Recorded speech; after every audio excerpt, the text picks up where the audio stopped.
सुप्रभात।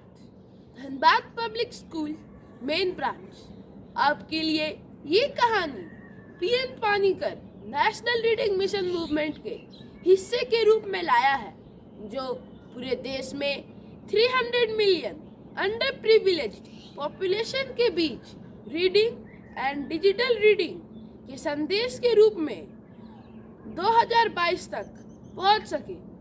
तो आज की कहानी मैं अतुल्य कुमार चौबे कक्षा 6 का छात्र आपके समक्ष प्रस्तुत करने जा रहा हूँ। एक नगर में एक चोर रहता था।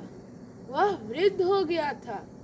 एक दिन उसके मन में विचार आया कि चोरी करते करते मेरा सारा जीवन बीत गया, मेरा उद्धार भला कैसे होगा। इस प्रश्न का उत्तर सोचते सोचते वह काफी परेशान हो गया था, परंतु कोई संतोषजनक उत्तर उसे नहीं सूझा। अंत में वह एक महात्मा के पास गया और हाथ जोड़कर बोला, महात्मा जी, मैं एक चोर हूँ। जीवन भर मैंने बहुत चोरियाँ की हैं। इससे मेरी आत्मा मुझे धिक्कार रही है, परंतु मुझे कोई मार्ग नहीं सूझ रहा। आप मुझे बताने की कृपा करें कि मेरी मुक्ति कैसे होगी। महात्मा जी चोर से बोले, तू सत्य बोल, इसी से तेरा उद्धार होगा। तभी से चोर ने सत्य वचन कहने का निश्चय कर लिया। फिर एक बार वह चोरी करने के लिए राजकोष में गया। वहाँ राजा वेश बदलकर घूम रहा था। चोर को देखकर राजा ने पूछा, तुम कौन हो? आवाज सुनकर चोर को महात्मा की बात याद आ गई। वह बोला, मैं चोर हूँ, पर आप कौन हैं? राजा ने उत्तर दिया, मैं भी चोर हूँ। चोर बोला, तो आओ हम दोनों मिलकर चोरी करें।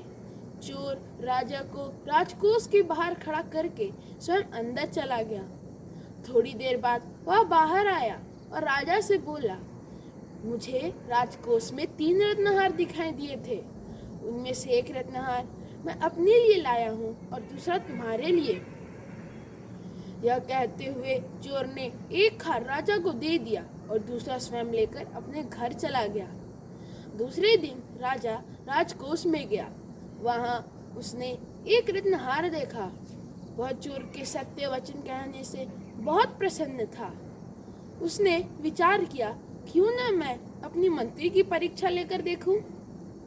वह दरबार में गए और मंत्री से बोले, मंत्री जी, सुना है राजकोष में चोरी हो गई है। आप जाकर देखिए कि क्या क्या चोरी हुई है। मंत्री राजकोष में गया। वहाँ उसने एक रत्नहार देखा। वह लोभ में पड़कर उस रत्नहार को स्वयं ले लिया और वापस आकर राजा से झूठ बोलते हुए कहा, महाराज, तीनों रत्नहारों की चोरी हो गई है। मंत्री के झूठे वचन सुनकर राजा को क्रोध आ गया। उसने मंत्री को कारागार में डाल दिया और उस चोर को बुलाकर मंत्री बना दिया। सत्य कभी भी निष्फल नहीं होता। वह शीघ्र नहीं तो समय आने पर अवश्य उत्तम फल देता है। धनबाद पब्लिक स्कूल आपसे आग्रह करता है कि आप भी एक कहानी पढ़ें, उसे रिकॉर्ड करें और अपने 10 फ्रेंड्स एंड रिलेटिव्स को भेजें। तो चलिए इस read at home grow at home message को बढ़ाएं। तब तक read at home grow at home. धन्यवाद।